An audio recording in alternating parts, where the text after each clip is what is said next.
Ouais, on ne peut pas imaginer qu'il y a autant de barbarie. Ouais. On avait vu un bus qui avait été complètement éclaté à la... C'était un bus qui devait faire 45 places, donc ils étaient 60-70 dedans, et ils avaient été accrochés à la mitrailleuse automatique. C'était du steak haché. Des gens décimés à coups de machette, à coups de coupe-coupe. Voilà, la cruauté, elle a des fois un paroxysme qui est assez extraordinaire. Non, il y a des fois on s'est dit on n'est pas passé loin. On n'est pas passé loin ou on ne va pas rentrer. Hein. Il est sorti du coin, il m'a sauté dessus avec le couteau. Voilà, donc voilà, si je rentre pas, ça c'est là, ça c'est là, ça c'est là. Ouais. Je dirais tout le monde achète la paix sociale. C'est-à-dire qu'aujourd'hui, il y a moins de sanctions, il y a moins de rigueur, il y a moins de réprimandes parce que tout le monde veut être gentil, mais avec la gentillesse, on voit bien qu'il y a du déclin. Il faut être ferme pour que ça marche comme à la Légion étrangère. À la Légion étrangère, c'est très simple, il y a faute, il y a sanction.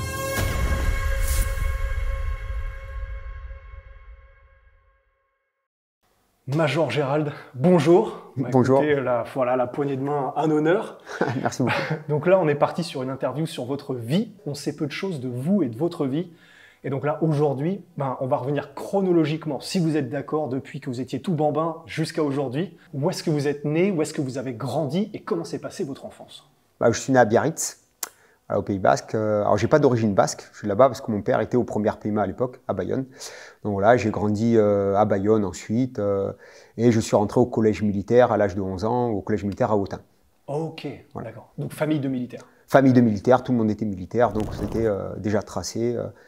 Et je pense que mon père n'avait rien vu d'autre pour moi que l'armée, donc c'était tracé déjà. Et donc j'ai fait 4 ans en école militaire là-bas. Voilà. Ensuite, j'ai été renvoyé, clairement. Oh, ouais, à cause de quoi? Je n'étais pas un modèle de discipline à l'époque, mais pas un mauvais modèle, c'est que c'était des conneries de gamin. J'étais un professionnel des batailles de polochon. Mais au point d'être renvoyé, ça devait être des sacrés Non, batailles. parce qu'en fait, il y avait aussi les résultats scolaires qui ne suivaient plus trop. Okay. Donc voilà, j'allais redoubler la 3e, et donc l'école ayant une politique assez élitiste. Et je pense que j'étais dans le collimateur du proviseur à l'époque, puisque effectivement, j'étais un gamin plein de vie, mais bon, pas du mauvais côté. Ouais, j'avais pas de mauvaises affaires au compteur, mais voilà, les batailles de polochon, ou alors j'étais turbulent, on avait des bâtiments, c'était en forme de A, je montais sur les toits, je sautais d'en haut, j'étais plein d'activités, je me prenais déjà pour un parachutiste à l'époque. Et donc voilà, j'étais un peu dans ces affaires-là, ce qui a suffi pour me mettre dans sa ligne de mire, et quand c'était l'heure qu'il a pu me shooter, il m'a shooté. Ok, et c'est donc en fait, que ce soit, peut-être pas la Légion, et ça on va y venir, mais en tout cas, donc vous étiez sûr depuis le début, même si c'était de famille, vous-même vous aviez envie dès le début d'être militaire? Oui, c'était sûr, mon père m'avait orienté déjà comme ça, et depuis tout gamin, je voulais être militaire. Ok. Est-ce qu'il y a eu un peu comme peut-être Benoît Saint-Denis, en gros passionné de chevalier peut-être, ou de choses comme ça, des choses qui, au-delà de la lignée un peu familiale, vous ont fait vous dire j'ai envie de devenir comme ça, mais là peut-être un documentaire ou quoi que ce soit? En fait, je suivais beaucoup l'exemple de mon père, qui était donc un ancien militaire. À l'époque, c'était un pentathlète militaire. C'était des sportifs, des athlètes de haut niveau. Voilà, mon père a fait la guerre d'Algérie, etc. Donc, toute la famille était en lignée militaire. Et vraiment, il n'y avait aucun axe à part celui-là qui était tracé pour moi. Okay. Voilà. Moi, j'étais petit, mon père s'entraînait. Bon, il avait quitté l'armée, il était à la retraite. Mais il allait comme réserviste s'entraîner au premier PMA. Et j'avais 5-6 ans, il m'amenait sur le parcours du combattant. Ok, et on va y venir parce que le record tient toujours. Et je m'y suis frotté et c'est délirant. Et du coup, est-ce que quand vous étiez jeune, vous avez commencé donc, je crois, le judo assez jeune aussi, vous pratiquiez déjà pas mal de sport et vous faisiez déjà pas mal de trucs même étant enfant? Oui, à l'âge de 5 ans, j'ai commencé le judo à Biarritz, un club qui s'appelait le club Lagache. Donc c'était Monsieur Émile Lagache qui s'appelait, donc il avait son club avec karaté, judo, aikido, tous les arts martiaux. Et j'ai commencé par le judo à l'âge de 5 ans. Donc j'ai commencé à 1 an, je n'étais pas plus passionné que ça par le judo. Et après, il y a eu le célèbre feuilleton Sankukai à l'époque. Là. Ah, ça m'a transcendé ma vie. C'est ce qui a fait que je sautais d'en haut des toits, de partout. Ok, ouais, voilà, donc quand même, cette influence. Il y a eu l'histoire des sauts, parce que mon père avait un exploit aussi au compteur, il sautait d'en haut des remparts de la citadelle. Je me souviens, je l'ai vu, la vidéo, ouais. Voilà, donc il y avait ça aussi. Et j'étais assez agile, je faisais des saltos, des choses comme ça, donc avec Sankukai en plus, voilà. Donc l'année d'après, j'ai voulu faire du karaté. Donc on m'a mis au karaté, donc je faisais judo-karaté dans le même club. Et l'école où j'étais, l'école Saint-Bernard à Bayonne, il y avait un très très bon professeur de sport qui s'appelait Monsieur Christian Laboyerie, qui lui donnait des cours de judo. Donc j'ai fait judo à l'école aussi. Et un soir, j'ai dû rester au club Lagache où j'étais. Mes parents étaient venus me chercher plus tard, ils ont prévenu le prof qu'ils arriveraient en retard. Donc après le cours de karaté, il y avait le cours d'aïkido qui s'enchaînait. Et donc j'ai regardé un peu, j'ai trouvé ça pas trop mal. Et donc je me suis inscrit à l'aïkido. Donc je faisais judo, karaté, aïkido les samedis et les mercredis après-midi jusqu'à l'âge de 11 ans. Ok, purée, déjà un entraînement complet presque de combattant total à l'époque. C'était pas mal parce que ouais, je faisais 4 heures le mercredi, 4 heures le jeudi. Parce que je faisais judo avec les petits, parce que j'étais petit. Judo avec les un peu plus grands, parce que je restais pour le karaté, donc du coup je restais. J'enchaînais avec le karaté et l'aïkido. Donc ça faisait 4 heures. On devait avoir bien 2 heures de judo dans la semaine à l'école. Et voilà, ça faisait des semaines bien complètes, plus mon père qui me faisait faire des activités. Ouais. Et juste en aparté, ce truc de saut de muraille, en fait, le principe, c'est simplement sauter du plus haut possible et atterrir le mieux possible. Pour mon père et oui, et vous qui l'avez fait un petit peu Alors après. pour mon père, ouais, il le raconte, on a fait une vidéo sur lui, je voulais lui rendre honneur pour ça, parce que quand il a fait cet exploit-là, il n'y avait pas de médias, il n'y avait pas d'internet, il n'y avait rien, donc c'est passé un peu de bouche à oreille, c'était devenu une légende à l'époque par le bouche à oreille, mais c'est vrai que s'il avait pu faire ça maintenant, ça serait extraordinaire, quoi. Parce que la citadelle du premier Pima, c'est une citadelle de Vauban, le génie militaire de Louis XIV, qui a construit cette fameuse citadelle. Et là-bas, il y a des remparts qui font 11 mètres de haut, voilà, le plus grand des remparts. Donc c'est assez exceptionnel. Là. Quand on est de bas en haut, qu'on regarde, ça fait lever la tête, mais de haut en bas, il y a vraiment cet fait de recul, dire waouh. Okay. Et donc lui, pour l'histoire, il s'était engagé comme son père et son frère au 21e RIMA à Fréjus, voilà, donc dans la coloniale, à l'époque, aujourd'hui troupe de marine. Et il n'y avait pas d'informations à l'époque sur l'armée, s'engager, les régiments, tout ça, il n'y a pas aucune information. Et un jour, lui, il voit des bérets rouges passer. On demande qu'est-ce que vous faites, qu'est-ce que vous êtes et tout. Il dit, ben, on est parachutiste. Donc mon père s'y intéresse et il fait une demande pour les parachutistes. Et quelques mois après, il a eu son affectation pour Bayonne, qui à l'époque ne s'appelait pas le premier RPMA. Et il a été affecté là-bas. Et quand il est arrivé là-bas, alors c'est assez chauvin les parachutistes, quand on ne commence pas dans un régiment parachutiste, qu'on vient de l'extérieur, en plus avec un galon, toujours on peut regarder de travers. Et lui arrivant avec un grade de caporal non parachutiste, on commençait à un peu le bisouter.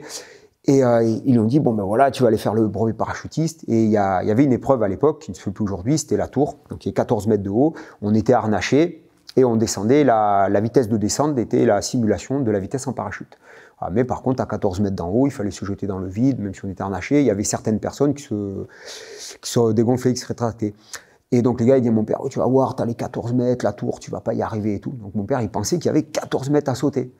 À l'époque, donc il s'est dit, il faut que je m'entraîne. Donc il y avait des petits remparts, à 4-5 mètres, qui sont là-bas. Il a commencé à sauter là. Bon, il était très agile, il était très félin, très agile. Donc 4-5 mètres, ça passait. Et un soir, il se dit, bon, je vais essayer les grands remparts. Donc, et c'est bien quand il raconte lui, parce que c'est son histoire, son truc. Et encore, quand nous, on a fait la vidéo avec lui, j'ai regretté, il n'a pas vraiment raconté avec le cœur qu'il a parce qu'il était un peu stressé par la caméra et tout, il n'a pas l'habitude. Mais c'est vraiment bien quand il raconte de lui-même comme ça. Et il disait donc, il était en haut, il s'assoit, c'est pas possible et tout. Et donc il se suspend au mur, il lâche une main et puis au moment de revenir, il était en train de glisser, il n'arrivait pas. Et il s'affole pas. Il lâche, il saute, roule et boulet, ça passe. Et au lieu de se dire c'est bon, tiens, je vais faire un deuxième passage. Donc il remet, et là, de bon cœur, debout en haut, bah, il saute. Et ça, il ne le raconte pas dans la vidéo, mais en fait, quand il saute, c'était le soir, et il y avait la relève de la garde qui passait, et de loin, ils ont vu un mec qui sautait, donc ils ont pensé un suicide. Donc il y a eu appel, contre-appel, le lendemain, ils ont fait une espèce de corvée quartier dans les douves pour voir l'éventuel cadavre et tout, donc après, c'est passé aux oubliettes. Et il est allé faire son brevet parachutiste. Donc quand il a vu que c'était harnaché, facile. Voilà, facile. Et ensuite, il a refait à plusieurs reprises. Notamment, c'était la zone de rappel là-bas. Et lui, une fois, pour un mec qui était coincé, donc il a dit non, t'inquiète pas, regarde, je vais t'attendre en bas. Il a sauté. Et de là, donc tout le monde a vu. Et ça a fait le tour. Et c'est devenu à l'époque une légende, puisque certaines personnes n'y ont jamais cru. On dit c'est pas possible et tout. Et en fait, avec mon père, même à la retraite, a gardé le contact avec le régiment. Il y va régulièrement, même maintenant. Et avec un chef de corps qu'il a beaucoup apprécié, c'est le colonel de Turckheim dans les années. Il a commandé de 2000 à 2002. Il a fait avec des gens qui ont attesté, oui, on l'a vu, c'est vrai, ça s'est passé là comme ça. Ils lui ont fait faire une plaque à son nom sur le rempart. Donc c'est un mec de son vivant qui a eu une plaque à son nom, quoi. Ouais. Alors là, à l'époque, c'était de l'herbe. Là, aujourd'hui, c'est un parking, c'est goudronné. Mais vraiment, la sensation d'être en haut et de voir, on s'est dit, waouh. Ah, mais c'est délirant. Enfin, 10 mètres, déjà, quand tu es en plongeoir, en natation, déjà, ça fait peur. Mais se dire qu'on va atterrir genoux comme ça, il faut des genoux en métal, quoi. Ah, il était très agile, très félin. Ouais. Alors c'est impressionnant. Et donc du coup, pardon, et donc vous avez été renvoyé du collège militaire, et donc après, qu'est-ce que vous faites? Et donc je suis arrivé, donc je suis revenu à Bayonne. Et voilà, c'était très tendu avec mon père, il ne m'a plus parlé, hein, c'était terrible. Et on s'est retrouvé que j'ai fait une 3e dans le secteur civil. Et là, c'était assez compliqué parce que moi, je ne voulais pas aller dans le civil. Donc, je suis parti au poste de recrutement de la Légion pour m'engager à 15 ans et demi. Donc, 15 ans et demi. 15 ans et demi. Je quittais les écoles militaires, donc il m'a dit non, désolé, je ne peux pas te prendre. Il faut que tu attendes 1 an et demi. Donc j'ai dit, bon, je vais attendre 1 an et demi. Donc j'ai dit, je vais me remettre au sport. Enfin, je faisais beaucoup de sport aux écoles militaires. J'ai dit, je vais me re-spécialiser en judo. Donc j'ai repris le judo. Et de là, j'ai repris la lutte et le sambo. Il y avait un club pas loin de là où on habitait, qui faisait lutte et sambo. Et donc j'ai goupillé les 3 pendant 1 an et demi. Donc je faisais pas mal de compétitions, beaucoup d'entraînements. Et en fait, je me préparais...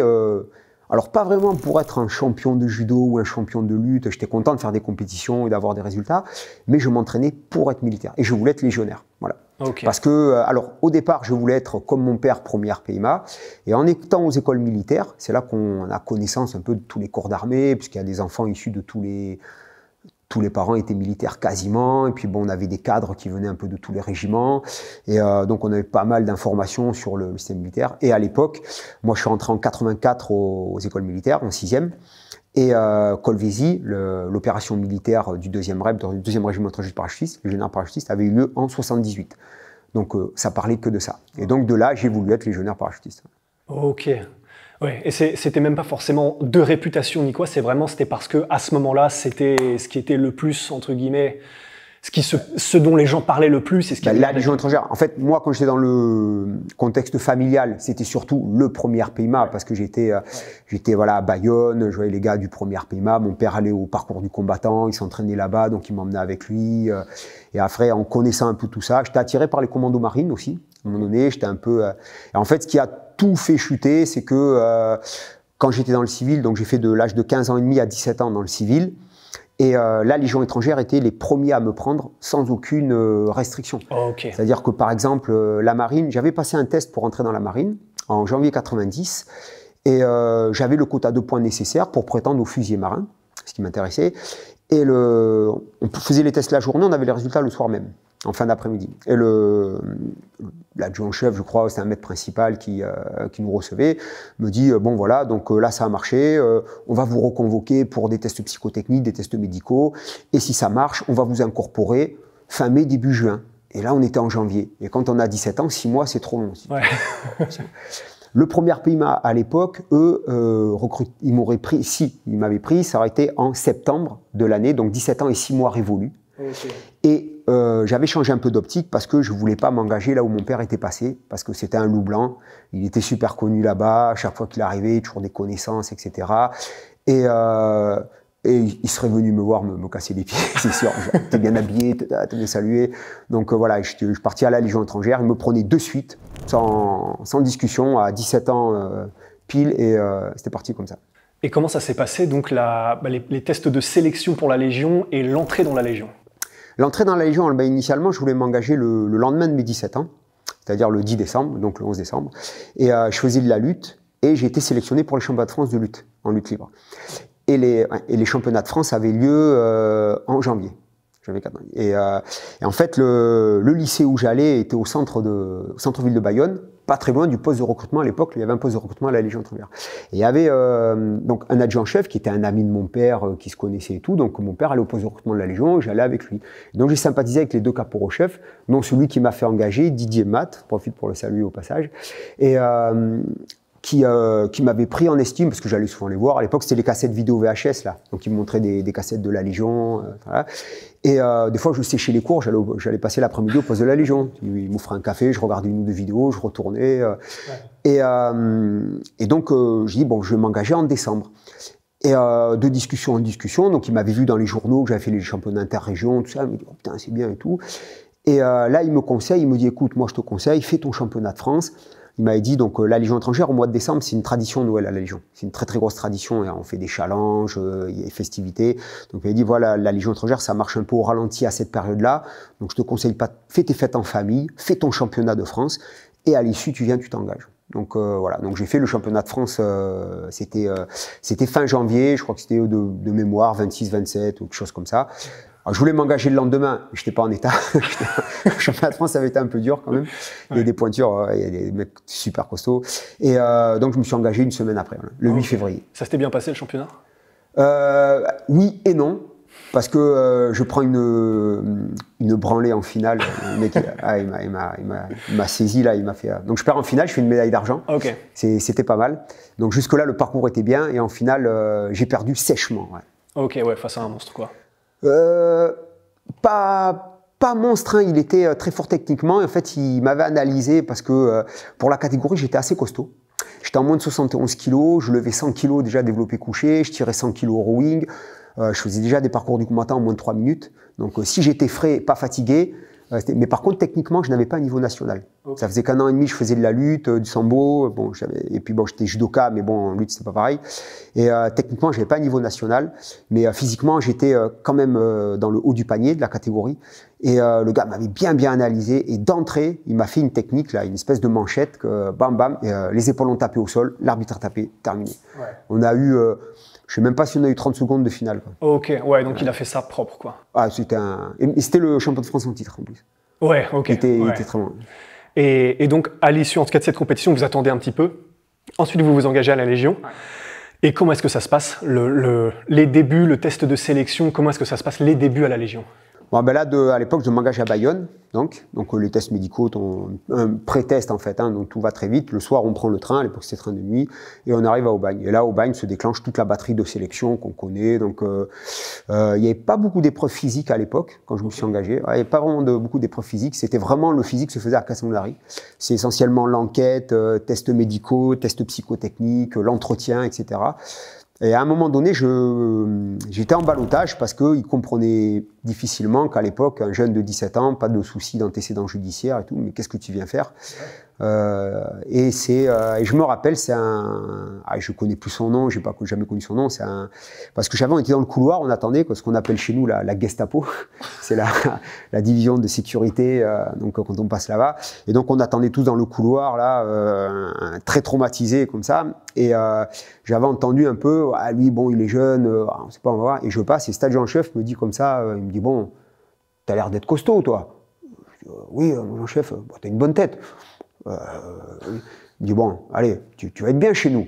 Je savais pas quoi dire, j'étais là, allez vas-y c'est bon, tu peux sortir. Et après donc bon, j'étais sélectionné.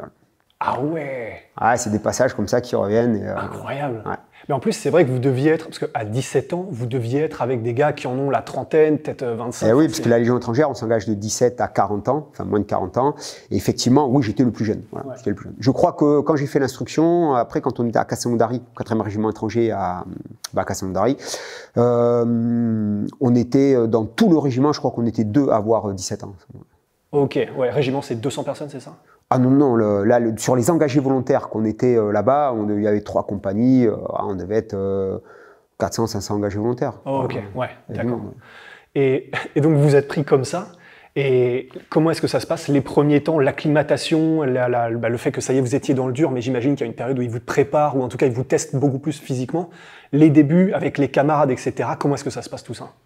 Au niveau camaraderie, très bien. Ça s'est bien passé. Bon, il y a toujours des gars un peu des fortes têtes, etc. Mais en fait, on est tellement quadrillés, c'est tellement encadré qu'en fait, c'est tellement rigoureux et difficile qu'il y a un phénomène de cohésion qui se crée. Voilà, il y a un amalgame. Et donc, il n'y a pas vraiment de soucis. Nous, à notre époque, il n'y a pas vraiment de soucis entre les personnels. C'était tellement encadré que ça générait de la cohésion. On allait tous à l'entraide parce qu'il y en a qui ne suivaient pas. Donc Alors moi, physiquement, j'étais quand même bien préparé. Et puis, quelque part, j'aimais ça. C'est-à-dire que toutes les difficultés qu'on pouvait nous emmener, les marches forcées, creuser des trous, etc. Moi, j'avais 17 ans, j'étais surmotivé, j'étais surgalvanisé. Moi, on me disait creuse un trou avec la pelle US, je me défonçais, mais avec une ampoule sur les doigts, et j'étais content. Tout était merveilleux quelque part. Et par contre, ce qui m'a fait du mal, là où j'ai eu le plus de difficultés, c'était le manque de sommeil. Voilà, parce que j'étais jeune, j'avais 17 ans, et le manque de sommeil, là, c'était terrible. Ouais. Donc on avait on avait les nuits entamées, etc. Mais ça, c'était compliqué. Ouais, que dans les tests, que dans les premières années, les premiers mois, les premières années? Le manque de sommeil, c'est toujours dur. Mais dans cette phase-là, l'instruction, où on essayait de nous pousser à bout, on avait des grosses marches de nuit, etc. Moi, j'étais très bon à la marche à l'époque, j'aimais beaucoup la marche. On marchait beaucoup à l'époque, on n'avait pas encore les véhicules blindés, donc ça marchait constamment. Constamment, ça marchait. Donc avec des sacs à dos assez lourds. Comme j'étais à l'aise en marche, rapidement, je me suis retrouvé porte-radio du chef de section. Donc j'avais en plus du sac, à l'époque, ça s'appelait un PP13. Poste portable, radio, transmetteur, mais portable, numéro 13. De 30 kilos, quoi. Et, non, il faisait 10-11 kilos. Ok. Mais bon, plus le sac à dos, voilà, ça faisait son poids, quoi. Ouais. Et il fallait suivre la cadence du chef de section. Donc, j'étais très à l'aise en marche. Et en plus, j'aimais beaucoup ça, la marche. Voilà, pendant des années, j'ai beaucoup aimé la marche. Et d'un coup, j'ai moins aimé.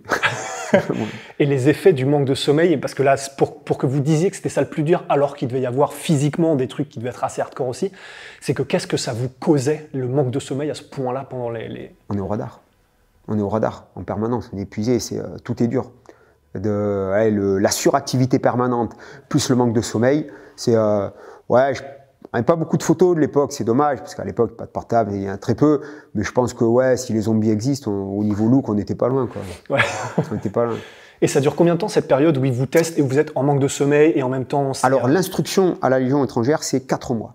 Okay. Et le premier mois, on est en autarcie en ferme. C'est là où on va nous emmener à la marche du Képi Blanc, etc. Et là, c'est vraiment... le premier mois, c'est vraiment une intensité maximale, une pression maximale. Pour écrémer au maximum. Pas pour écrémer, mais parce qu'il faut quand même des effectifs, mais pour voir ce qu'on peut faire des bonhommes. Ouais. Voilà, et puis pour les former. Voilà, parce que la Légion étrangère, c'était des formations de combattants. C'était pas former seulement un soldat qui va monter la garde dans une base ou dans un régiment. C'était pour former un combattant qui allait au bout des 4 mois être affecté en régiment opérationnel et éventuellement être projeté de suite. Ouais. À titre d'exemple, nous on a fini l'instruction donc en juin 90. On était affecté en régiment et la guerre du Golfe s'est déclenchée et les mecs 6 mois après qui étaient au Golfe. Donc les mecs, même pas un an de service, sont retrouvés à la guerre du Golfe. Ok. Et pour vous, ça a été, vous avez fait les 4 mois d'instruction. Ouais. Et ça a été après combien de temps que vous êtes parti en opération? Je suis parti en décembre. Donc j'avais même pas un an de service, j'étais en opération. Et parti au Tchad. Au Tchad. Il y a eu le renversement de pouvoir entre les présidents Hissène Habré et Idriss Déby. Et donc ça a pété au Tchad. Et de Calvi, on est parti là-bas. Et vous êtes resté combien de temps pour cette première mission? 3 semaines. 3 semaines, alors là, c'était assez... L'alerte avait pété un dimanche 1er décembre. Donc on était dans les compagnies. Moi, je me rappelle, j'étais à la 3e compagnie à Calvi. Et on était détaché à la CEA, la compagnie d'éclairage et d'appui, parce qu'on faisait le stage mortier. Voilà, parce que j'étais en section appui, donc on avait les mortiers, Milan, et canon de 20 aussi à l'époque. Et donc moi j'étais groupe mortier, donc j'étais au stage mortier 81 mm. Donc un stage très très intellectuel, beaucoup de marches, chargé comme des mulets, le mortier, beaucoup de sauts en parachute. Et après on regroupait en marchant, c'était vraiment physique ces stages-là. Et l'alerte nous pète un dimanche matin, donc arrêt du stage, on rejoint nos compagnies, et à 15h on était embarqués dans les transals avec armes et bagages. Et donc j'avais pas encore 18 ans, j'allais faire 18 ans 10 jours après. Et puis tous les jeunes de notre catégorie, là, quand on arrivait, on était surgalvanisés. Ouais. Et d'ailleurs on nous dit, donc dans l'avion, on nous dit, bon, il y avait 8 heures de vol. Et au bout de 5-6 heures, ils nous disent, bon, l'aéroport est maintenu par les rebelles, on va faire un posé d'assaut. Ils nous ont distribué les munitions dans l'avion, on a graillé les chargeurs dans l'avion. On était le cœur palpitant, comme une séance forte. On était là, on se rencontrait. Alors là, bon, on avait des cadres, ils ont cadré, bon, on a débarqué et tout, mais on était surgalvanisés. Ouais. C'était un mélange de joie, d'excitation, de crainte aussi, parce que bon, on allait quelque part au carton, hein, on faisait pas des saltos dans l'avion, hein. Mais c'était, voilà, en fait, on s'était engagé pour ça, on était venu pour ça et on y était. Ouais. Voilà, ce pour quoi on était venu, ça y est, c'était l'heure. Et à 18 ans, ouais. Ben, j'ai fêté 18 ans quelques jours après, ouais. On a débarqué le 1er décembre, le 10, j'avais 18 ans. Oh là là, la vache, ok. Et donc à 18 ans, c'est l'excitation et c'est des émotions en mode, c'est ce que vous aviez toujours voulu, là ça y est, vous y étiez. Ça, on y était. Ok. Et comment ça se passe du coup quand vous arrivez? C'est immédiatement vous êtes dans le bain et ça pète ou comment est-ce que ça se passe? En fait, on a débarqué, l'aéroport était maintenu par les rebelles. Bon, en fait, et quand les troupes militaires françaises d'un ordre comme ça arrivent avec armes et bagages sur place, les armées africaines de l'époque n'étaient pas vraiment organisées, les groupes de rebelles, donc ça dispatchait énormément, quoi. Ils avaient une crainte qui arrivait quand même. Et ça, donc la situation, on a eu quelques accrochages au début, mais après rapidement ça s'est calmé. L'ordre est rentré, et puis après c'était du maintien de position. Et qu'est-ce qui vous a le plus marqué dans cette première opération? Peut-être le stress d'une situation ou des choses que vous avez vues. Qu'est-ce qui vous a le plus marqué à 18 ans? C'était la première fois que vous étiez en opération. Et des choses que vous avez vues ou vécues? Ben, c'est les accrochages qu'on a pu avoir, la cohésion qu'il y a pu avoir entre nous tous. Après, parce qu'on se rend compte qu'on peut être amis, copains et tout, mais après une situation compliquée, y a un lien un peu plus fraternel qui va se créer, ce qu'on appelle les frères d'armes après au final, quelque part. Voilà.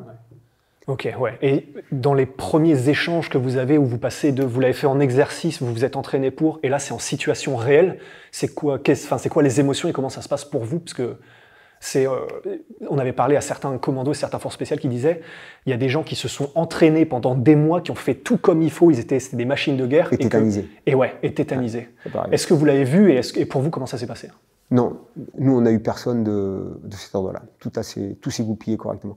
En fait, je pense que ça peut arriver, mais nous on avait une telle entraîne, une telle émulation entre nous.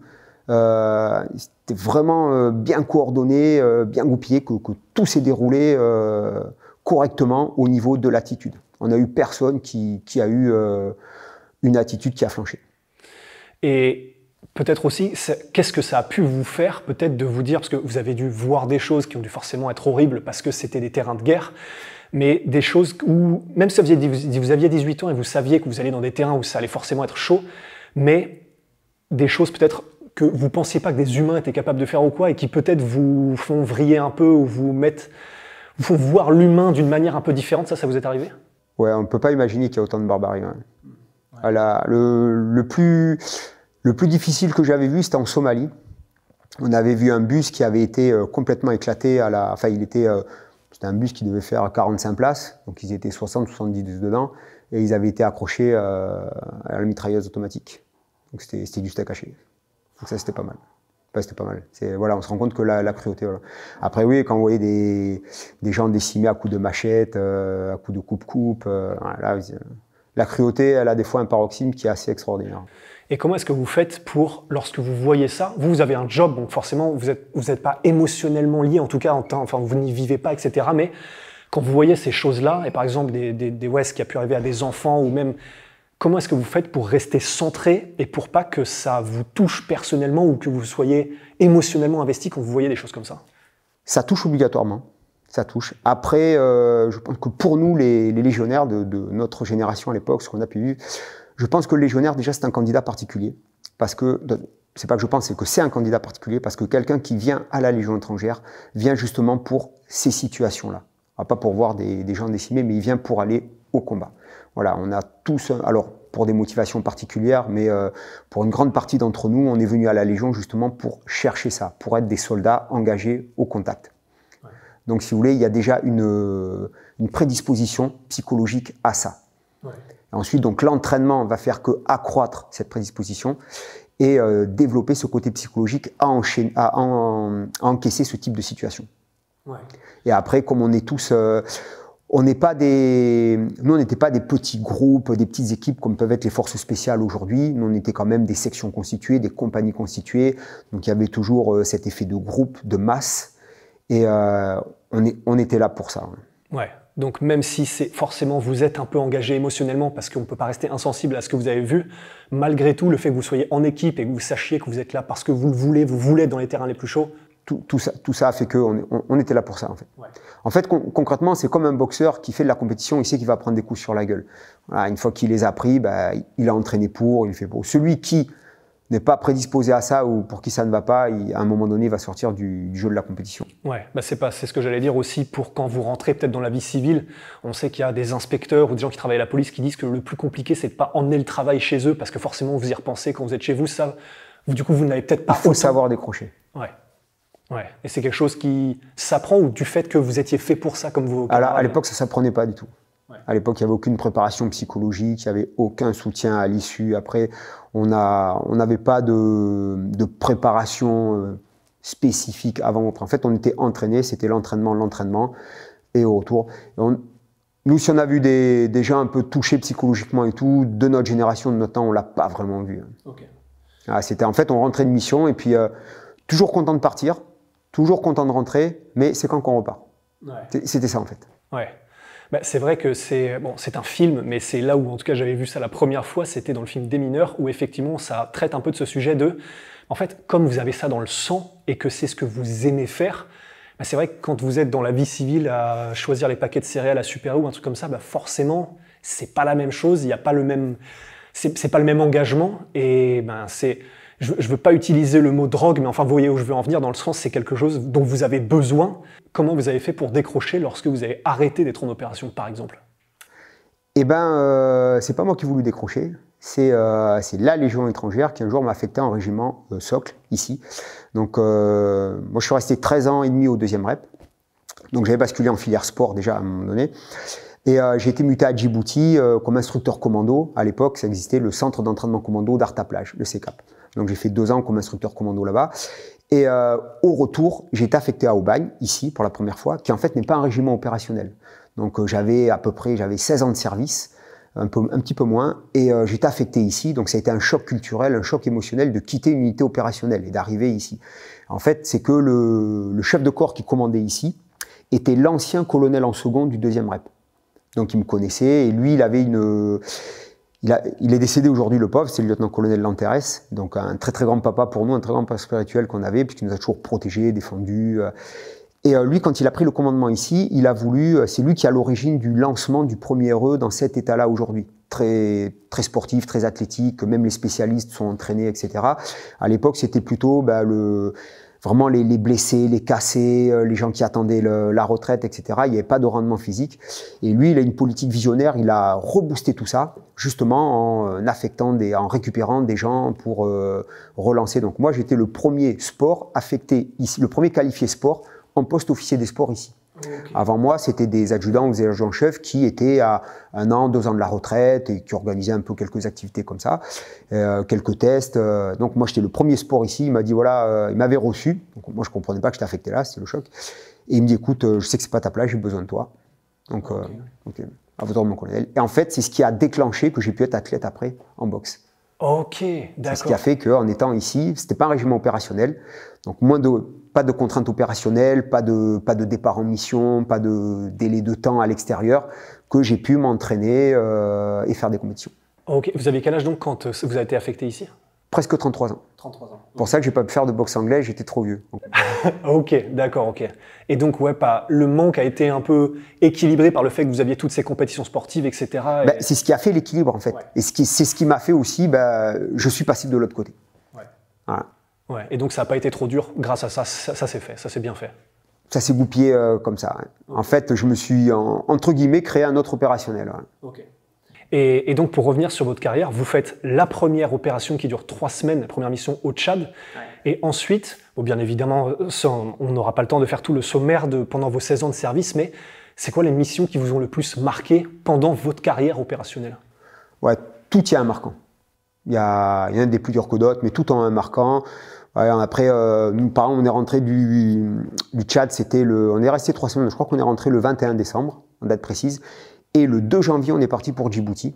Djibouti, qui était une mission classique de maintenance à la base. On était à Arta, sur place là-haut. Et on devait rester 4 mois, on est resté 6, on était prolongé parce qu'il y avait la guerre du Golfe. Et on était peut-être prépositionné s'il y avait une attaque terrestre pour partir là-bas. Donc comme il n'y a plus d'attaque terrestre, on est resté sur place. Donc on a fait une autre opération après Godoria qui s'appelait à la frontière éthiopienne. Mais on a loupé le Golfe, le 2e rep à l'époque de peu parce qu'on n'était pas motorisé à l'époque. Okay. On n'avait pas de blindés. Donc s'il y avait eu attaque terrestre, la compagnie, on était la 3e compagnie sur place à Djibouti, on aurait été déployé, mais ça ne s'est pas fait. À la grande déception de tout le monde. Là, il y avait 150 mecs en dépression. Là. Parce que du coup, pas de mission, quoi. Ouais, on partait pas au Golfe, donc c'était un peu le choc émotionnel. Et c'était une de celles qui vous a le plus marqué, du coup? Non, c'était juste pour voilà, voilà. Et après, on est 1 an après, on est retourné à Djibouti, mais de là, ça a pété en Somalie. On est parti en Somalie. La Somalie, c'était quand même pas mal aussi. Voilà. La Centrafrique, pas mal aussi. Et j'ai fait 2 passages. J'ai fait 2 passages en Centrafrique, 2 missions en Centrafrique, et j'en ai fait 2 en Yougoslavie. Ok, d'accord. Et pour les types de missions, c'était, j'imagine, à chaque fois forcément différents objectifs, mais en général, vous êtes affecté à quoi? Quel type de mission? Nous, on était des compagnies d'infanterie parachutistes. Donc des missions de maintien de l'ordre, de sécurisation, et s'il y avait besoin d'aller au contact, on était au contact. Hein. Ouais. Voilà. Ok. Et pendant votre carrière, du coup, vous êtes tout le temps avec les mêmes personnes ou ça change régulièrement? Ouais, non, ça change régulièrement. Voilà. Un régiment, ça tourne. De toute façon, un temps de commandement, en général, c'est 2 ans. Donc, tous les 2 ans, vous changez de chef de section, de commandant d'unité. Et dans les sections, il y a un turnover aussi. Nous, à l'époque, la politique, c'était que quand un première classe passait caporal, il changeait de section, paraissait dans la même section. Donc, il y a toujours un roulement. Ouais. Et est-ce qu'il y a une ou des missions où ça a été beaucoup plus chaud que les autres et là vous vous êtes dit, soit vous vous êtes dit ok c'est peut-être fini pour moi, ou il y a eu vraiment des moments comme ça encore plus marquants, ou est-ce que généralement ça a été, toutes les missions étaient tellement quadrillées que vous n'avez pas eu des moments comme ça vraiment à l'extrême en termes émotionnels? Non, il y a des fois on s'est dit on n'est pas passé loin, hein. On n'est pas passé loin ou on va pas rentrer. Hein. Ben, genre, quand on partait en reconnaissance ou en patrouille ou quoi, on se disait, bon voilà, on avait une tente ou un Algeco, et on disait, bon voilà, les affaires sont rangées. Il fallait que les affaires soient rangées d'une manière à ce que si on ne revienne pas, pour les autres, ce soit facile de prendre et que ce soit acheminé, renvoyé au régiment, etc. Quoi. Il fallait que ce soit aligné, rangé de manière à ce que ce soit pas le bordel, voilà, que ce soit prêt à être envoyé. Quoi. Voilà, donc voilà, si je rentre pas, ça c'est là, ça c'est là, ça c'est là. Voilà. Ouais. Ouais. Et quand on quittait à Calvi, donc on laissait rien dans les armoires, tout était mis dans des cantines, les caisses métalliques, ou dans des sacs au fourrier, voilà, dans un magasin, tout fermé à clé. Et, si on rentrait pas, voilà, ils n'avaient plus qu'à récupérer ça. Ouais. Mais c'était prévu dans la manière de faire en tout cas. C'était la manière de faire, voilà, fallait. Que partant en mission ou en stage, c'était pareil. Ouais. Et bien évidemment, du coup, vous ne pouvez probablement pas le révéler, mais les moments où vous étiez dans des situations où c'était tellement chaud que vous avez cru peut-être que ça allait être la fin, dans ces cas-là, qu'est-ce qui se passe dans votre tête et comment vous gérez le truc? Sur l'instant T, vous ne pensez pas à grand-chose que à ce qui se passe là, et c'est après en fait. Ah, c'est après, c'est pas passé loin, machin et tout. Et moi, j'ai toujours l'inquiétude, je me disais, putain, si je canne, putain, mes parents, les pauvres, ma grand-mère, pauvre, j'ai peur de leur faire de la peine. Ouais, c'était plutôt penser aux autres et au fait que ça allait. Nous, on était là pour ça, donc on savait que. Mais ouais, moi, ce qui m'aurait touché, c'était ma grand-mère à l'époque, mes parents, voilà. Ouais. Et qu'est-ce que vous pensez d'ailleurs, je ne sais pas s'il y a des histoires peut-être comme ça légendaires dans la Légion, mais forcément, parce que les Américains adorent faire ça, mais il y a des films comme, je crois que c'est Le Dernier Survivant, etc., ou des gars qui sont en mission, qui sont les derniers à survivre. Est-ce qu'il y a des histoires comme ça, un petit peu connues dans la Légion? Ah ben, l'Indochine était meurtrière pour l'armée française. Je l'avais déjà raconté, ça aussi. L'Indochine était meurtrière pour toute l'armée française, mais en particulier pour la Légion. Donc à l'époque, ce n'était pas des régiments, c'était des bataillons. Et à l'exemple du 2e bataillon étranger de parachutistes, qui est l'ancêtre du 2e régiment étranger de parachutistes, a été dissous 2 fois en Indochine. Pas par décret ministériel, parce qu'ils sont tous morts. Voilà. Le dernier est mort donc, en Indochine, ils ont reconstitué le bataillon, ils sont tous morts, encore une fois, jusqu'au dernier, décimés. Ok, ouais. Et donc vous êtes spécialiste de sport de combat, et ça de toute façon, avant même que vous soyez dans la Légion et jusqu'à maintenant. Est-ce que ce soit le C4 ou que ce soit votre entraînement, il y a des moments où, en mission, pendant votre carrière, ça vous a été utile au corps à corps, de savoir faire ce que vous saviez faire, c'est-à-dire mettre une vraie droite? Ça, j'ai une fois. Alors, donc, en opération en elle-même, je n'ai jamais eu au combat rapproché, en cadre d'action, de bagarre combat rapproché, à l'exception de 2 fois. Mais, dont une, j'avais raconté pour Karaté Bushido. Mais sinon, tous les légionnaires des années 90 dans la génération ont des anecdotes à raconter, ne serait-ce que le gros classique, c'était ça. On allait chercher du bois pour le bivouac le soir, pour le feu, et il y avait toujours un autochtone ou un mec qui cherchait à dérober soit l'armement, soit quelque chose, et ça finissait en maillotchage. Voilà. Ça, c'était les grands classiques. Ouais. Mais du combat rapproché en soi-même, vraiment la bagarre pour la bagarre, non. Ouais, ça se passe toujours forcément à distance. On est armé, voilà. Ouais, ça n'aurait pas beaucoup de sens. Et donc la fois de Karaté Bushido, c'était donc l'attaque au couteau, c'est ça? Ouais. Okay. On patrouillait, le mec il est sorti de l'angle d'une bicoque là, en bois là, de Somalie, en bois là. Et donc on était à Mogadiscio, c'était une ville, mais bon, le mec c'est une bicoque en bois. On n'aurait même pas, je crois qu'avec une allumette, elle faisait fusion, la truc. Il est sorti du coin, il m'a sauté dessus avec le couteau. Là. Directement, c'est-à-dire qu'il n'y a même pas eu d'hésitation, il est sorti de la maison et il vous a... Ça s'est fait d'un coup. Il est sorti de l'angle du mur, tac, il m'a sauté dessus. Et j'ai tellement été surpris par le truc que j'avais le FAMAS, comme ça.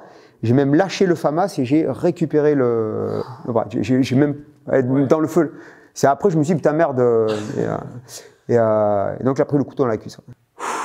Ouais, parce que vous aviez fait, donc vous l'aviez montré avec Greg MMA. Ah, mais c'était un coup de bol, ouais. Ouais, mais incroyable. Mais effectivement, coup de bol, mais probablement aussi que le fait que vous ayez des réflexes de combattant, ne serait-ce qu'en tant que terme de réaction, etc., ça a dû jouer à fond. Ok, purée. Et après, d'ailleurs, vous avez dit que vous n'avez pas pu récupérer le couteau. C'est parce qu'ensuite, après, il a été maîtrisé et il y a eu peut-être... Non, il y avait d'autres mecs qui arrivaient et tout, on est monté au truc, et puis il s'est fait traiter par le mec qui était derrière moi. Ok. Il était tout seul, du coup, il a décidé tout seul de se lancer. Un isolé. Purée. Ouais, donc vous n'avez pas su pourquoi est-ce que tout seul contre un bataillon comme ça, il a décidé de... On n'était pas un bataillon, on était le groupe en progression. Ok. Et donc, ouais, en tout cas, à part ce moment-là, en combat rapproché, jamais vraiment de... Non, après une fois, j'avais été un mec qui m'a sauté dessus, c'était une bagarre, mais c'était même pas dans le cadre d'un combat. C'est ce qui arrivait le plus régulièrement, quoi.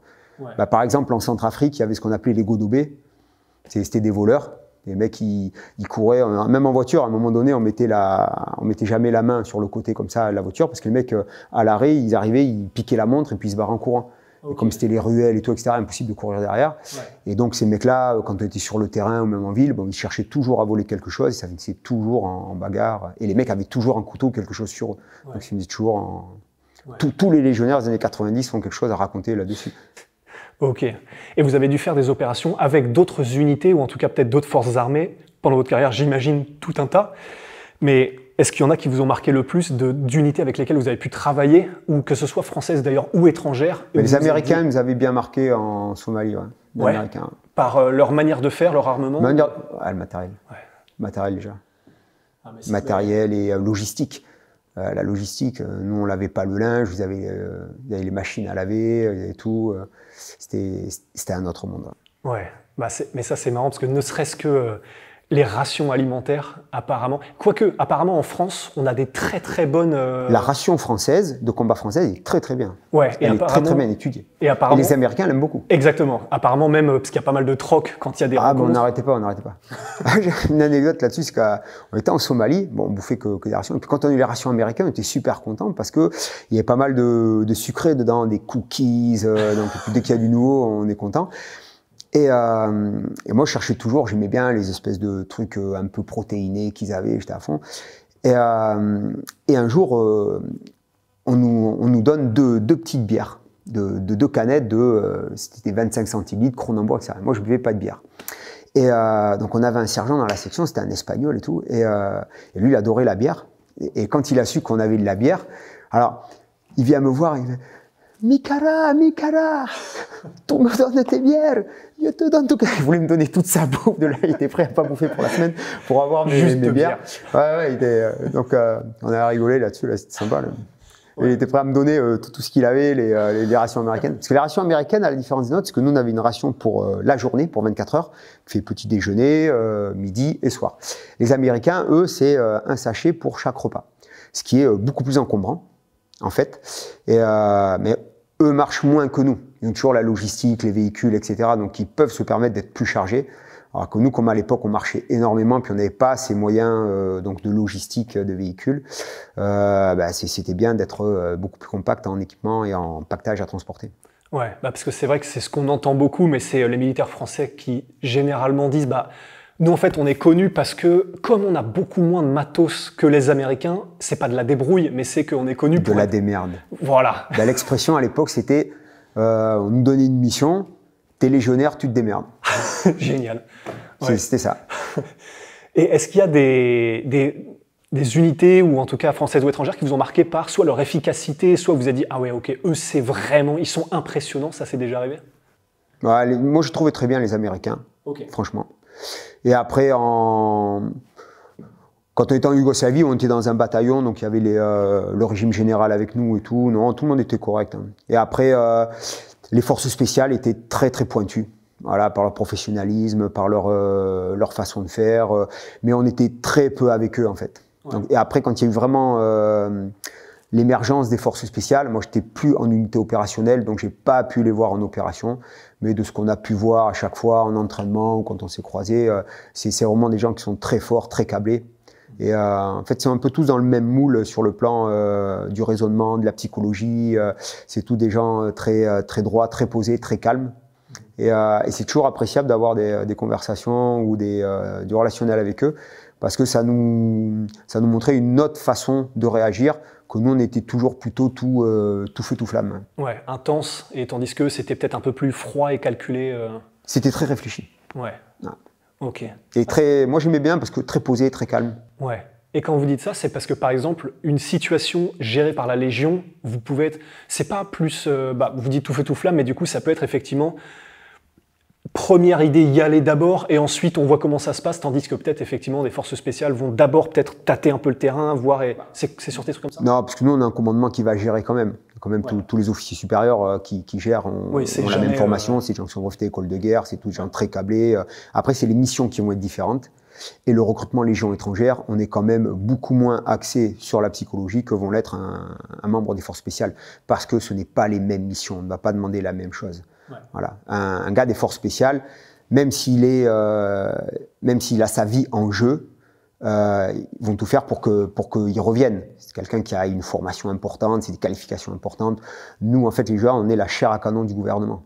Donc qu'on revienne ou qu'on ne revienne pas, c'est moins grave. Ok. Parce que c'est vrai que malgré le fait qu'il faut quand même de la ressource parce que comme c'est que des étrangers, qu'ils apprennent la langue, qu'ils se fassent un petit peu, mais c'est vrai que je m'étais dit, peut-être que donc comme ça nécessite de la ressource, c'est peut-être un peu... Et puis qu'effectivement, c'est des gens qui, comme ils s'engagent et comme vous disiez, qui savent pourquoi ils sont là, ça peut avoir aussi une valeur parce qu'ils auront beaucoup moins de problèmes à aller justement au front. Mais donc, malgré ça, dans la Légion, c'est ce qui est dit même entre vous, c'est que vous savez que vous êtes grosso modo la chair à canon envoyée en première ligne. C'est rien de caché. De toute façon, je l'avais dit, je crois, dans Karaté Bushido, ça. Ouais. Et non, en fait, la Légion étrangère a été créée en 1831 par le roi Louis-Philippe, justement pour combattre à l'extérieur des frontières françaises, donc de la France. Donc c'était pour enlever des gens en carton. Ensuite, l'évolution a fait qu'aujourd'hui, toute l'armée française est professionnalisée, donc tout le monde a sa part de gâteau sur l'opérationnel. Mais effectivement, si un jour il y a un engagement où le gouvernement sait pertinemment qu'il n'y a pas de retour des troupes, ce sera en priorité la Légion étrangère. Ouais, ok. Et lorsque vous êtes, pendant votre carrière, pendant les 16 ans où vous êtes opérationnel, en termes d'entraînement, parce que quand vous êtes sur le terrain, vous devez vous entraîner, j'imagine, mais vous ne devez pas être aussi efficace en termes d'entraînement que lorsque vous êtes au régiment. Comment est-ce que vous faites pour rester constamment au top physiquement?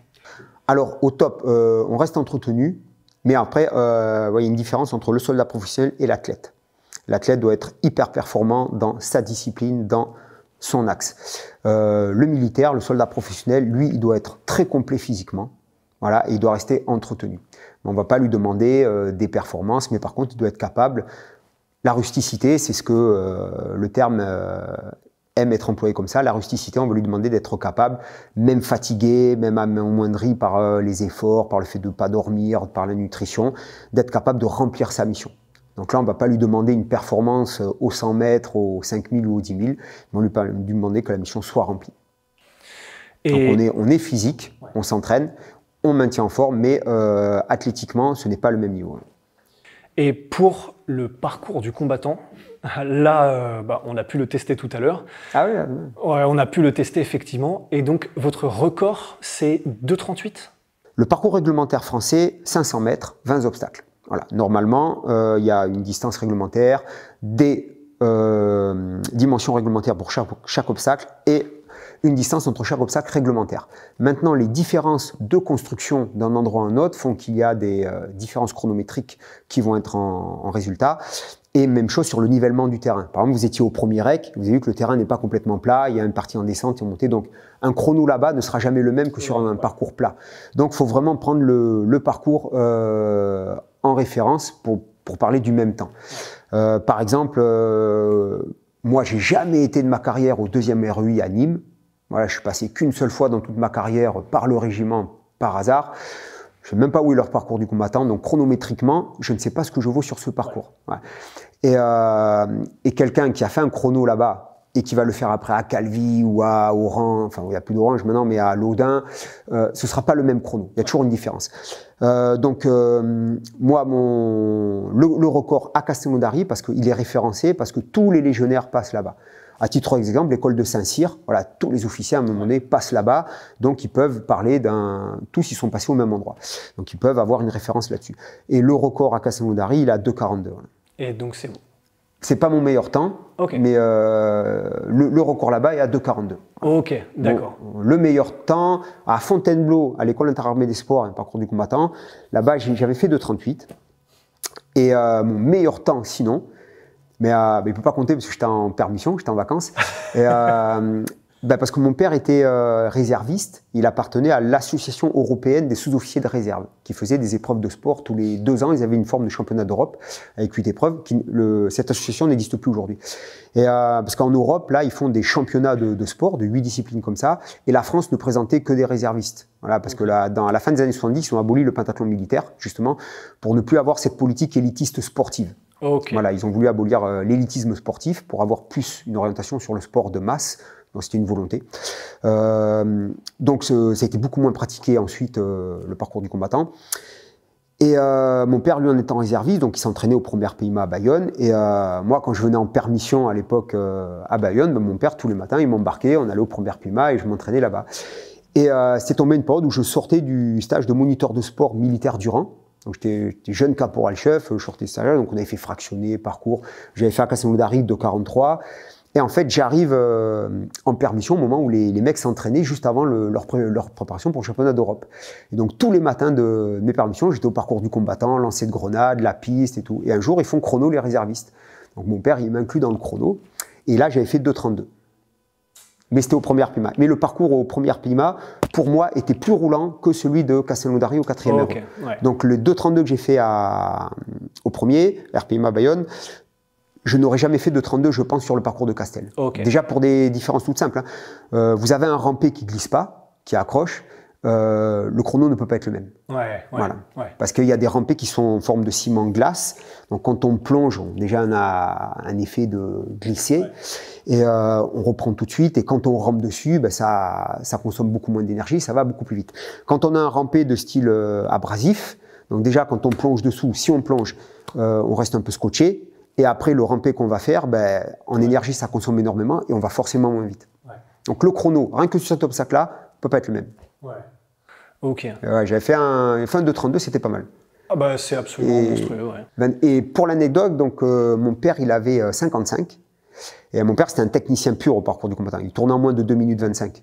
Parce qu'à l'époque du pentathlon militaire, il y avait des temps qui étaient assez stratosphériques, parce que les mecs faisaient que ça. 2,25 ? Oui, des temps un peu moins, Il y a eu des temps, il y avait des ténors qui étaient en... Il y avait le meilleur de tous les temps, ça a été Lai Shin Kong, c'était d'origine viet. Et en Trail Rangers, il avait fait 2,21 ou 2,22. Voilà.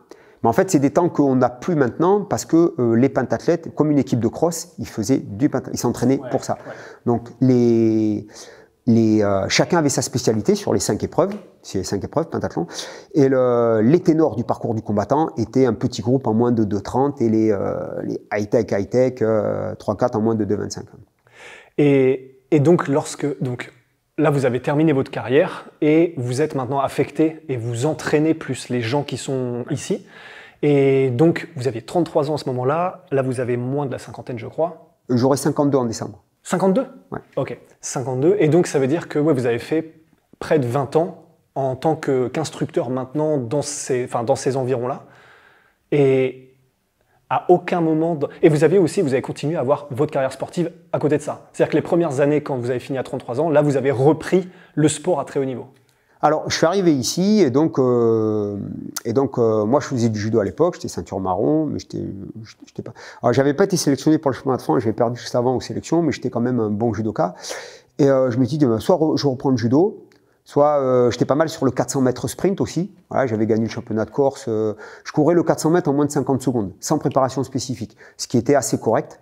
Voilà, j'ai couru à Fontainebleau en 49,6. Et j'avais fait les championnats de Corse, j'ai couru en 50 et quelques centièmes. Voilà. Et j'avais fait un championnat interrégion à Nice où j'avais fait 50-34. Voilà. Et j'avais fait, j'avais 2-3 chronos en moins de 50, voilà, 49,9, un truc comme ça.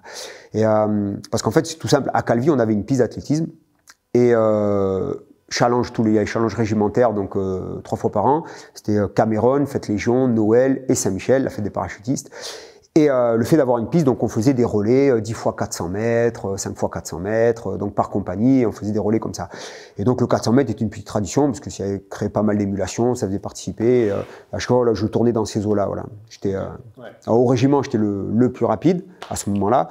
Et j'avais gagné le championnat de Corse. Et par contre, aux interrégions, de ma série, j'avais fini 2e. Et au total de tous les coureurs de 400 mètres, je crois qu'on était 37 ou 38, et j'étais 8e chrono. Okay. Et il n'y avait que les 2 premiers qui partaient au championnat de France. Ok, d'accord. Enfin, que les 2 premiers qui avaient fait les minima. Voilà, nous, on n'était pas dedans. Ils étaient en 48, moins de 49 tous les 2. Et est-ce que vous avez des blessures que vous avez eues pendant soit vos missions ou vos opérations, ou même après, pendant la carrière sportive que vous avez eues après que vous soyez rentré, qui vous ont cassé ou qui ont fait que ça a écourté un peu votre carrière, ou alors que vous traînez peut-être un peu jusqu'à maintenant? Ça a été quoi les blessures qui vous ont marqué le plus? Bah, il y en a quand même pas mal. Le corps, il est usé. Celle qui a été la plus dramatique, ça a été l'œil, parce que j'ai pas pu reprendre la boxe à cause de l'œil. Voilà, et c'était à cause des chocs, c'était une rétine Non, alors en fait, au championnat d'Europe de full contact 2010, en finale, je prends un coup de pied dans l'œil et j'ai une fracture du plancher orbital, qui est assez sérieuse, donc on m'opère. Là-dessus, j'ai repris la boxe après, 10 mois après. Donc je suis revenu 10 mois après. Et en 2012, ici, les ressources humaines m'ont muté à Abu Dhabi. Donc j'ai quitté ici et donc ça m'a statué sur l'instant T la carrière de boxeur. Donc moi, je savais pas si parce que j'étais retraitable à l'époque. C'était une mutation obligatoire, on ne me demandait pas mon avis. C'est ce qu'on appelle garde à vous repos, tu pars.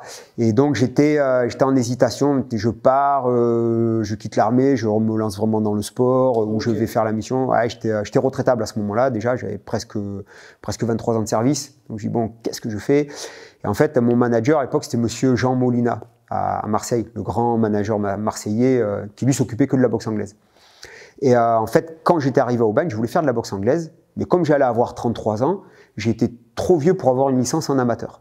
Donc, et lui, il m'avait pris à la bonne, il m'avait bien aimé et tout. Donc, il a accepté de me suivre en pied-point. Malgré qu'il n'aimait pas le pied-point. Donc, il m'a managé en pied-point. Voilà. L'entraîneur du club ici, c'était un légionnaire, Laurent Carcio. Donc, j'ai boxé dans son club ici. Et c'est comme ça qu'on a évolué en compétition. Et donc, j'avais été voir M. Moulina. Je dis, M. Moulina, qu'est-ce que je fais? On veut me muter, donc je suis obligé d'arrêter la carrière de boxeur. Parce que cet incident à l'œil donc c'était un championnat d'Europe, et ça m'avait fait recommencer tout à zéro après, Coupe de France, championnat de France. Oh, okay, ouais. Et en fait, en 2011, je gagne le championnat de France de full contact et de K1. Donc, pour 2012, j'ai été aligné sur le championnat d'Europe de full contact et de K1. Et donc, les ressources humaines m'annoncent la mutation juste avant.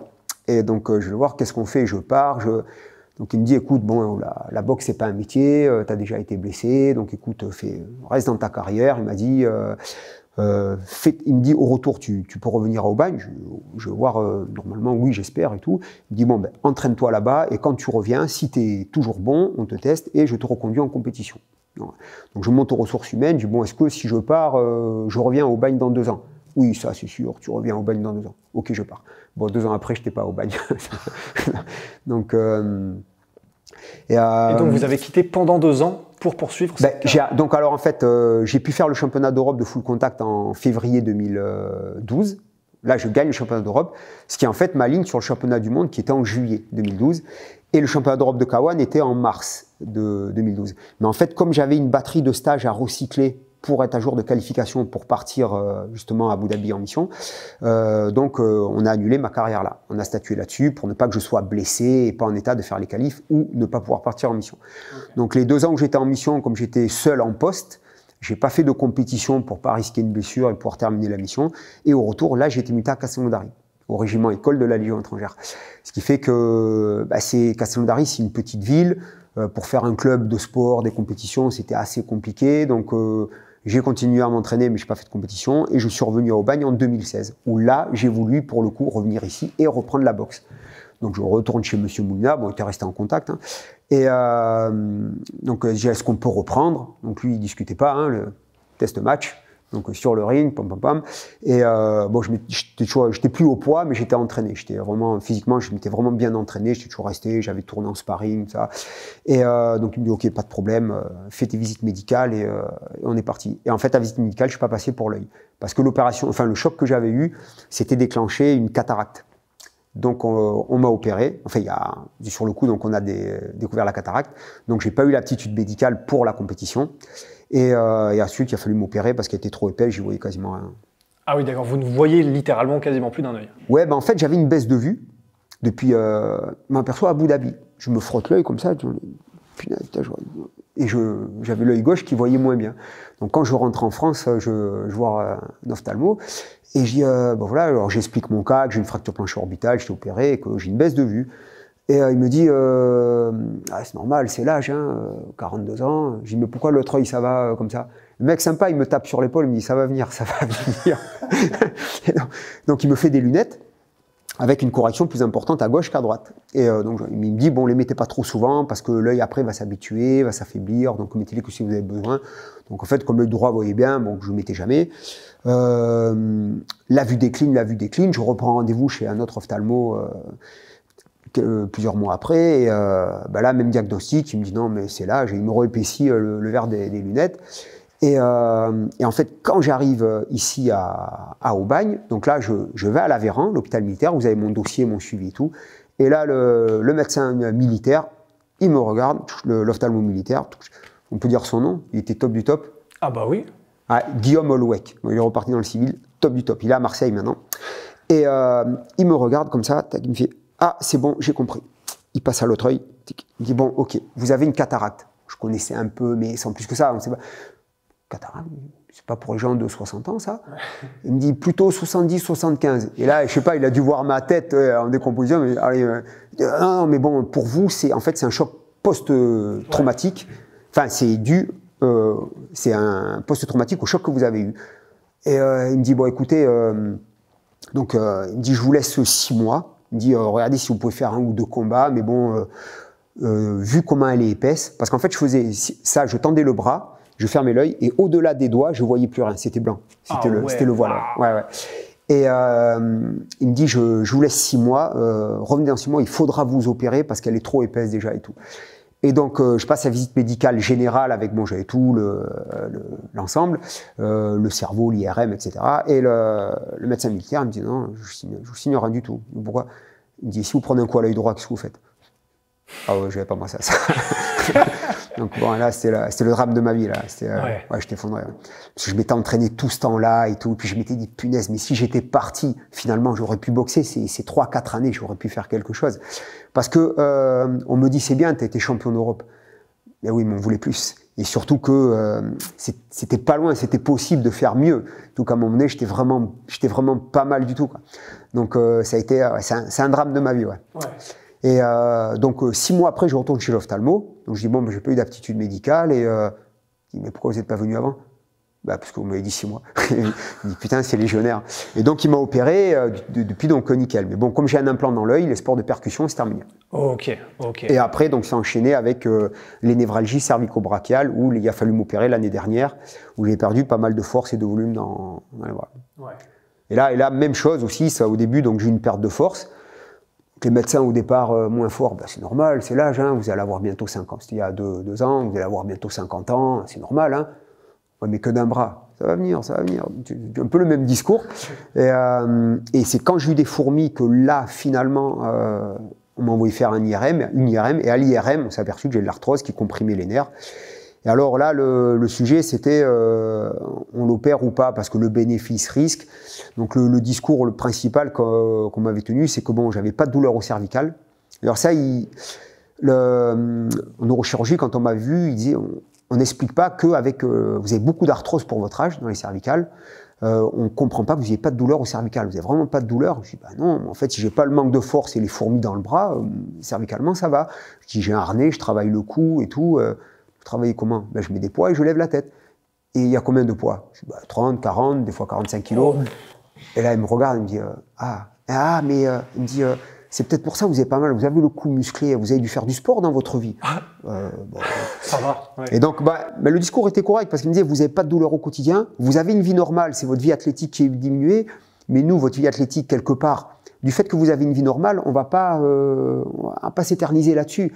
Donc, on vous maintient avec des soins en kiné, comme ça, et puis voilà, c'est suffit. Et donc, à retenir, l'hôpital Clerval, je fais de la pub pour beaucoup de monde au passage. Let's go.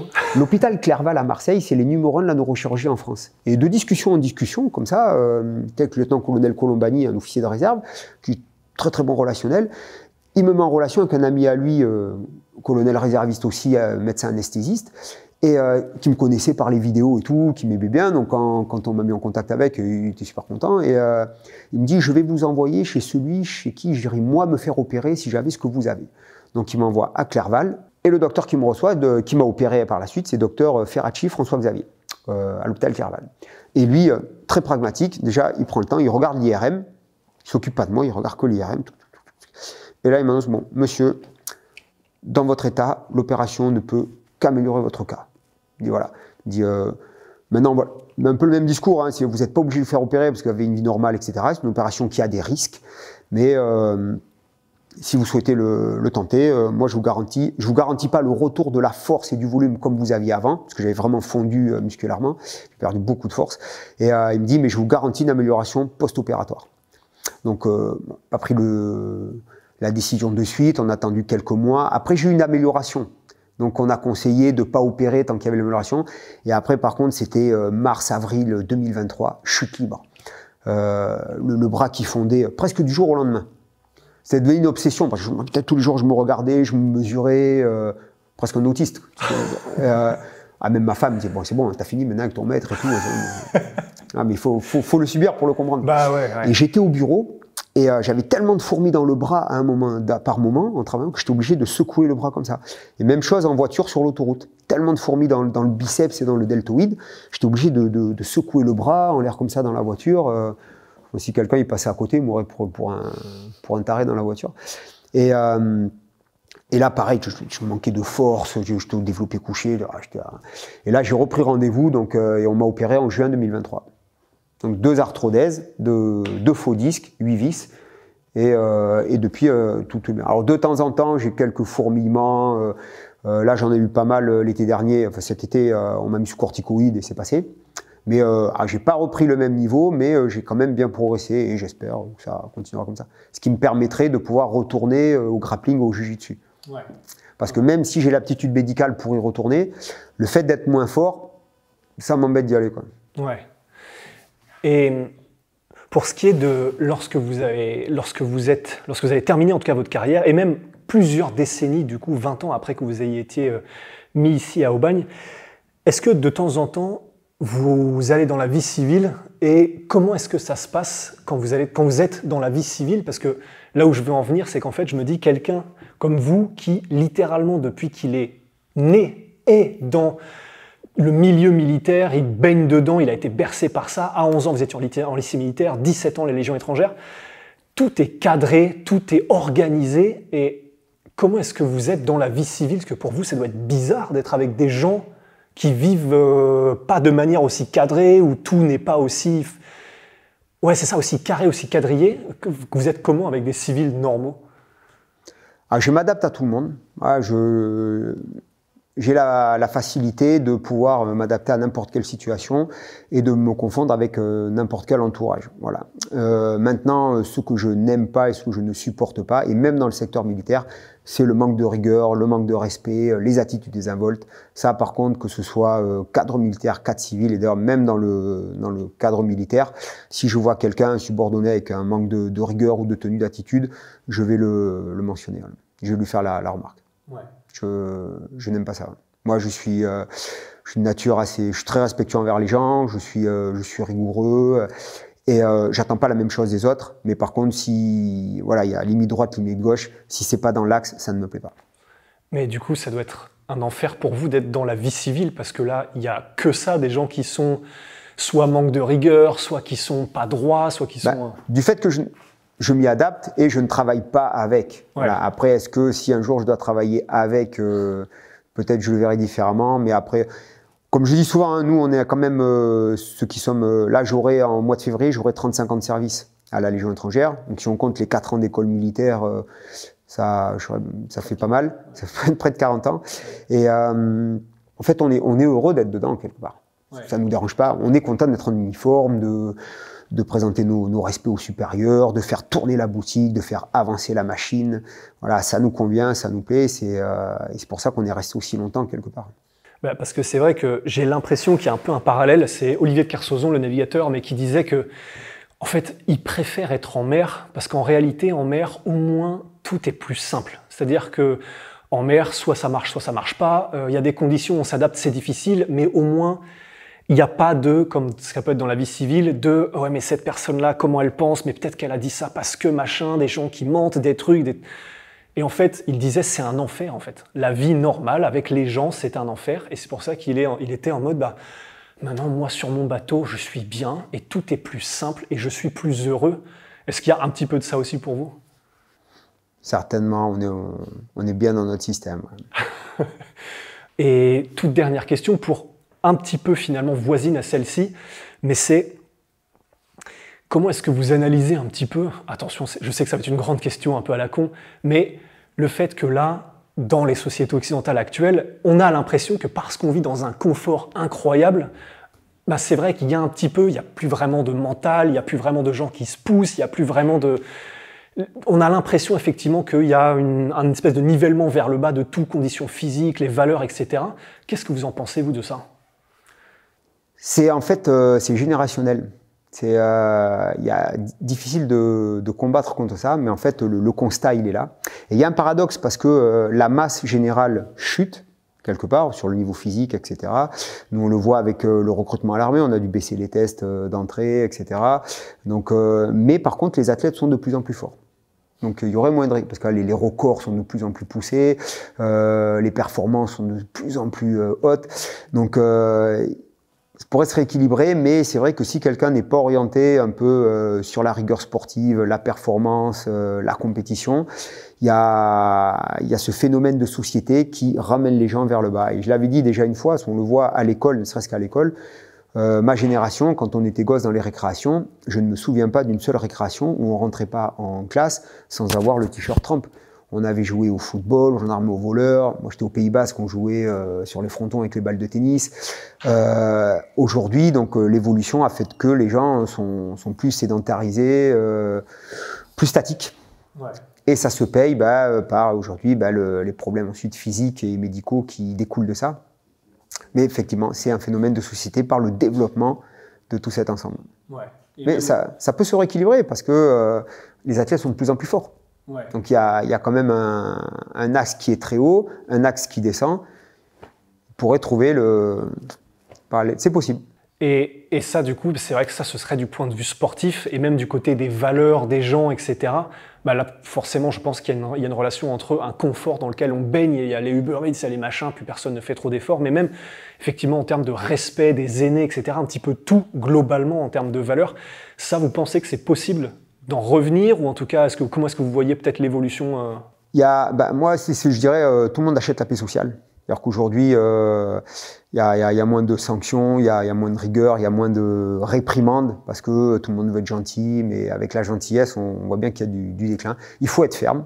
Et en fait, pour que ça marche comme à la Légion étrangère. À la Légion étrangère, c'est très simple, il y a faute, il y a sanction. Voilà, et ça marche droit. Il faut de l'ordre, de la discipline, et il faut que ça marche droit. Et comme ça, c'est très bien.